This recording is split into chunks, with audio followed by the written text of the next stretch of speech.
struggle to finish my master's dissertation, which is due 1 week from today. Thank you. But I shouldn't be here. But I am here, and I'm here to talk to you about something that's really important to me, and that's play in art history. 1850 to present, or somebody fetching me Damien Hirst. I realized that after Jack's talk about fetch quests, this kind of looks like it's a fetch quest. It's not a fetch quest. This was inspired, as all good things are, by a merit tweet that I saw one time, and it made me laugh really, really hard. And the reason why it made me laugh is why I want to talk to you guys today. See, I love art. I love art, but more than that, I love bullshit contemporary. Thank you. I think that when people look at the trajectory of art history, we reminisce about the good old days with nostalgia when art made sense and women stayed in the home. Like in the 1500s with this little known gem from a little known artist, Leonardo Da Vinci. And then we look at art being made today, like Damien Hirst's Shark in a Box, and I think there's a bit of a disconnect there. Like, how did we get to now? And I want to talk to you guys about how I think we got to now. And how I think we got to now, and I think many scholars would agree with me, is through play. There's been a lot of play throughout art history where many people, artists have played actual games, Marcel Duchamp and John Cage playing chess, the entire Fluxus Manifesto, a lot of chess shows up in art history. But what I think is more interesting is the artistic activity that's come about from simple playfulness.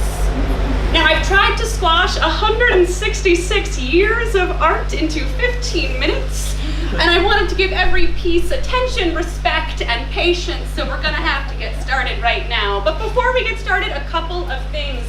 First of all, modern art and contemporary art are two different things. I'm so sorry. I wonder if at some point we're gonna come up with different names for these two schools, and then I remember that the novel is still called the novel, and then I just kind of lose hope for mankind.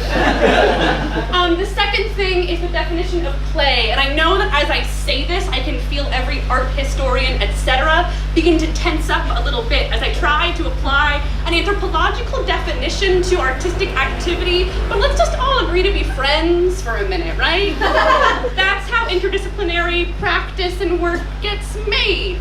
Sure. So play is a voluntary activity in which we engage entirely separate from our day-to-day experiences, etc. It's a meaningful deviation, and it's something with which we engage voluntarily. It's something where we are allowed to engage in things that have no real world consequence. We all have the ego ghosts in our lives telling us what this exactly is.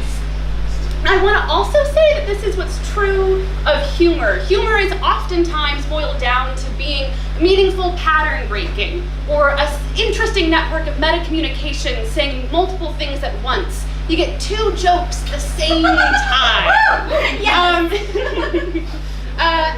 And that is what I think can make play, what makes art so playful, and what can make it so funny.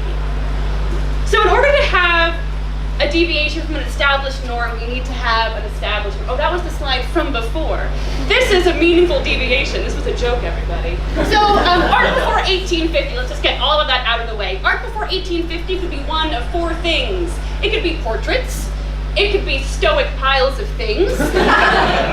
It could be sad landscapes and Bible fan art. And then this guy invented this thing, and suddenly everything was different. Suddenly art no longer had to be representational, because now photographs could do that. So what are we going to do? Well, the Impressionists had a bit of an idea. There used to be jokes here above the bits on the timeline, but those will be found in the DLC later. So Impressionism. Here we have Monet's Sunrise, which he submitted to the Salon. And the Salon said, "Oh, Claude, that's not a painting. That's an impression of a painting." And suddenly we started to find the first time when art started to make people feel uncomfortable. And that's going to be a running theme, because almost immediately after this, Cezanne decides to paint a bowl of fruit. And when he paints this bowl of fruit, he says, when I look at an apple, when I look at a bowl of fruit, I know it's not just a two-dimensional apple or a two-dimensional bowl of fruit. I know it's got sides. I know that it's got things on the other side of it. Why can't I paint all sides, all of time and space happening at the same time? And Picasso agrees with him, and the form starts opening up. And then we have Cubism, and that's so fascinating, the way that we've decided that we wanted something, so we made it in the realm of art. And as soon as we're kind of comfortable with how people are opening up the form with color and perspective, suddenly Kazimir Malevich paints a black square, and everything kind of has to get reset again. And suddenly, art is no longer about the picture that we see at the end of the day. It's the things that people thought about before we got to the picture at the end of the day. And that's why Marcel Duchamp decides to pick up a snow shovel, give it a funny name, and sign it on the side. And he says, okay, this is art now. And everyone went, Marcel, I don't think that's art now. And he said, it's art now. And everyone went, okay. And then we started to get a lot crazier. And I mean, a lot crazier. We had things happening like automatic writing. We had René Magritte looking at the treachery of images, saying this is not a pipe. It looks like a pipe, but it's not a pipe. It's the picture of a pipe. Bitch, I might be a pipe. We get artists folding over pieces of paper and passing them along to their friends in exquisite corpses, which I'm sure you played with your friends. But now we're looking at some of the most important artists at the time playing games, or whatever Salvador Dali put on top of a phone here. It's a lobster phone, or the crazy things that Frida Kahlo is dreaming up. And now we're really getting into the process of how we make things. How cool is that? When Jackson Pollock decides that he's going to take canvas off the wall and put it on the floor, and he's going to put his paintbrush into a paint can and drizzle it across the canvas, when you look at it on the wall, you cannot divorce it from the activity that was required to make it. The same thing with de Kooning. No longer can we look at a work of art as being something that we just hang on a wall. It was something that was made by somebody with their hands. And how cool is that? And now we're getting other people involved in the process. When Yoko Ono asks you to get involved and be part of the process, she says, how about you have a conversation with your lover and imagine snow falling on them? How about you go outside and you listen to the turning of the earth? How about you just make yourself a tuna sandwich? That's an actual request from Yoko Ono. Please go home, make yourself a tuna sandwich. And if we're talking about process and the activity it takes to create things, what does it mean when Carl Andre decides to just lay out a pile of bricks in a very clean line? Or when Eva Hesse says, I'm going to throw a rope on the wall and let it fall where it may, and what does that mean? And when we're talking about things like minimalism, when we're talking about looking at objects that are not trying to be anything other than objects, they are what you bring to the table when you look at them. So when Bruce MacLean decides in the 70s that he's had enough of sculptures on plinths, because what is the point of a sculpture on a plinth when art is meant to be engaged with? So he makes a fool of himself over and over and over again, falling on plinths, because for him, that's funny, that's important. When Michael Craig Martin says, okay, so that glass of water that I put really high up on this shelf, that's an oak tree. People said, Michael Craig Martin, that is not an oak tree. He said, I don't know what you're talking about. There's an oak tree right there. Do you guys not see it?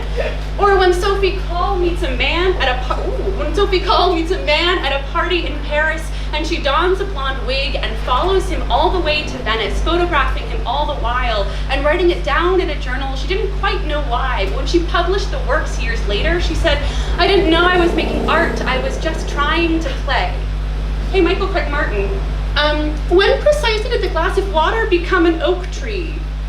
When I put water in the glass. Okay, Michael Craig Martin, what precisely is the artwork? Is it the glass of water? No, there's no glass of water anymore. Hey, Michael Craig Martin, how long will it continue to be an oak tree? Until I change it. When we get to the 80s, people start getting a little upset. People are sad, people are angry, people are rioting, like Jean-Michel Basquiat, who took to the streets to protest, and then that took him all the way to museums. Or when Felix Gonzalez Torres, in the middle of the AIDS crisis, his lover had been had been consumed by an illness, was wasting away in a hospital bed. So he took the weight of his lover and piled it pound for pound in individually wrapped pineapple candies and asked people to come and take pieces of him away with them, and to engage in the incredibly intimate act of unwrapping a piece of candy and putting it in their mouths and allowing it to be consumed. And then at the end of every day, a museum guard would come and would pile things back into the corner until it resembled the weight of his lover, this untitled portrait of Ross. Or when Karsten Haller said, hey, it's still okay to find places to play, by the way. And so he built them. Or when Rear Kit Tirana in 2012 said, hey, you guys, I made soup. If you want to come over and have some, we're having a 12-hour banquet. You can have soup if you want. You can sit down. We're all just going to hang out for a while. I know things are rough, but maybe if we all just have soup or no soup in 2012. Or in 2008, when the Sichuan earthquakes in China leveled a school, and Ai Weiwei went and collected the steel rods and the rebar, and he hammered them straight individually, all 38 tons of them, so that people know what it was like to carry the weight of an earthquake, of thousands of children killed. And when the running time of their names is read aloud, it takes just under 4 hours, and we have to carry the weight of that. Or just last year at the Venice Biennale, when Adrian Piper showed us and reminded us that everything will be taken away and everything will be reduced to dust again. But maybe, in the meantime, we can play. Thank you.